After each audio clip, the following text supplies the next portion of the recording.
Step into the spotlight at the Next Level Experience Hollywood. Home that like how we spend enough time at his house. Yeah. How we have a group of friends and we see him, but he just keep moving.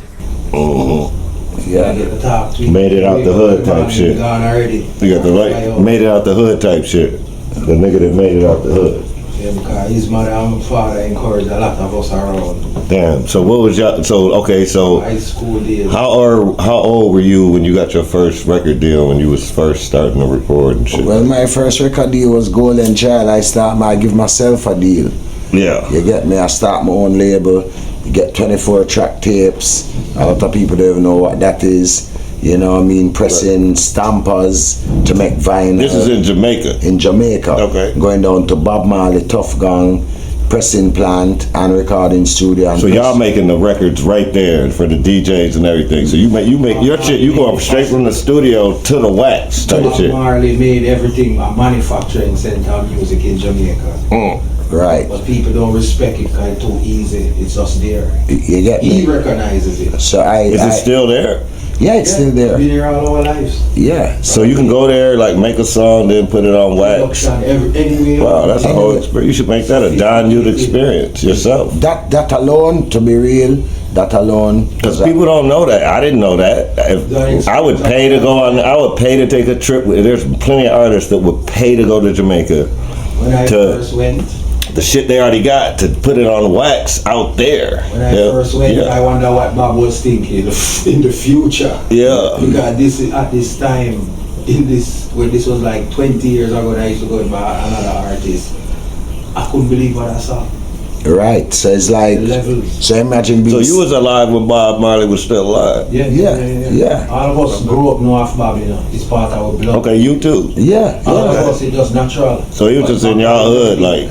You don't really see him like that, but we used. He was part of the community. He's everywhere. Yeah. They talk about him non-stop in Jamaica. Yeah.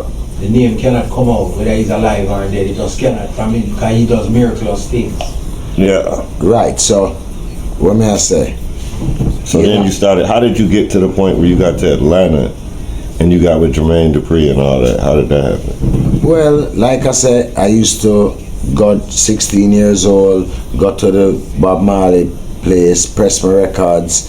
So I'd be voicing, recording other, just like how Jermaine them do it, record other artists, you know, Mr. Vegas, Beanie Man, Anthony B, Sean Paul, you know, Sprague Benz, Mad Cabra, Mr. Lex. So you're recording them? I'm the producer. It's my label, kind of like what JD do, just like what that they do. And I used to record them and then press 45s on the same rhythm. So everybody would be on the one rhythm. So I'd press them, and then you have buyers that come from Japan, England, and all over the world. So my stuff, when I finish pressing, I bring them to my crib. So it was like an at-home record shop.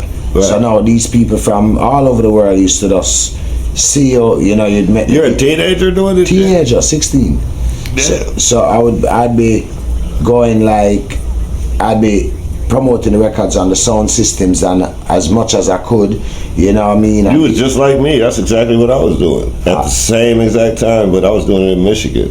All right, so yeah, when they get the crazy. record, I didn't know that. When they get the record popular now, you'd get the orders. It would go on a list. They would request what they want. Yeah. So they would come, give me 20,000 Beanie Man, give me 5,000 Mr. Lex, give me 8,000 Anthony B, etc. You know what I mean? And you'd be making. So you're selling to the distributor? To the distributor, yeah.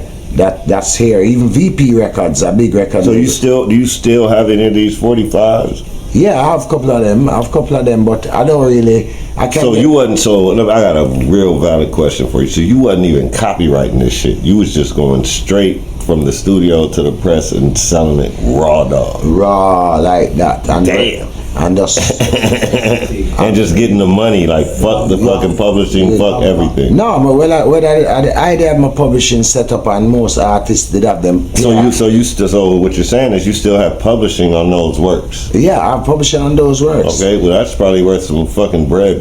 All right, so that's the bread. You know what I'm saying? And that's probably a gold mine. That's all them files right there. You run that shit with some content, nigga. It would go back and interview them niggas.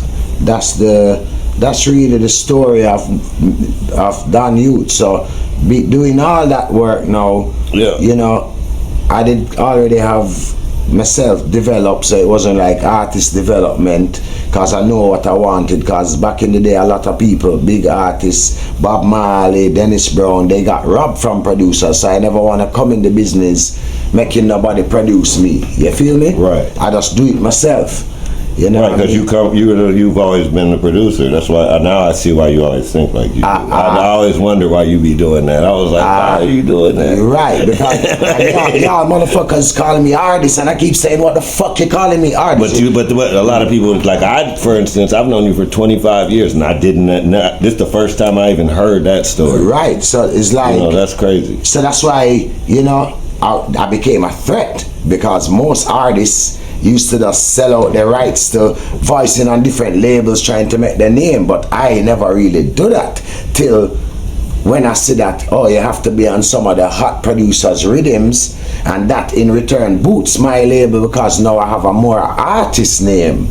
You see me? So I'm not just the producer now, I'm the artist. Right. And so now I'm becoming a threat more and more, and I feed in intelligence about the business to the younger artists coming up. You're giving them the game and everything. And making people and becoming an example without even knowing. Yeah. So always in the ghetto, what you call dance halls, you know, trying to get the DJ to play the songs, do all that shit, the street promotion, everything. So it's like, that's where me and Spragga Benz now, you know. Spragga used to live in a place named Dunkirk, and I used to pick him up. We're all over the country doing shows, promoting records, singing on the sound system. And that's when now, after a while now, how I reached Jeremy Dupri now is when everybody see me getting popular now, and certain producers start not wanting to voice it because they're saying you come from what they call uptown, a better kind of life to them. Okay. You know what I mean? So I took a break. So they're like, if you ain't from the hood, you don't need to be making music. On some shit. That kind of shit they on right now. All fucking day. So I go like this now, and I say, you know that by that. You ain't hard enough. You light skin. So that is that's the whole story right there. That was a big stumbling block. So right there. So now, you know, I start producing like what they call a crew named Dirty Cup Crew, because I had a brother named Kid Corrupt that, you know, me and him roll a lot. So he started rolling with a guy named Daddy Gun, a guy named Chicken. Sean Paul was in that group. That's where you get that Dirty Yo from. And you have a youth named Mossy Kid and Lugerman. So then a guy named Jeremy Hardin, who now is a big producer. He produced Beanie Man, Who Am I? If I wasn't there, that song wouldn't be there. Because I was the first, he was the first guy to bring Pro Tools to Jamaica from Toronto. Okay. So I was like, what's all this wave shit going on? Cause I remember now I coming from 24 track tape. You on the fucking, you on the Tascam shit. Analog. So I was like, what? You on ADATs and shit. And then when we do what we call dub plates, it's like what they cut stampers. You getting it off the DAT? Well, how you going to the dub plate? Dub plate, a dub plate. I'm saying, what is your master? A DAT. Okay. All right, no CD yet. Okay, no CD yet. No fuck. Step into the spotlight at the Next Level Experience Hollywood, where you are the star of the show. Choose your adventure with 10 incredible media stations, from wild reality TV to hilarious Pop the Balloon challenges to stepping behind the desk as a newscaster, sportscaster, or even doing the weather.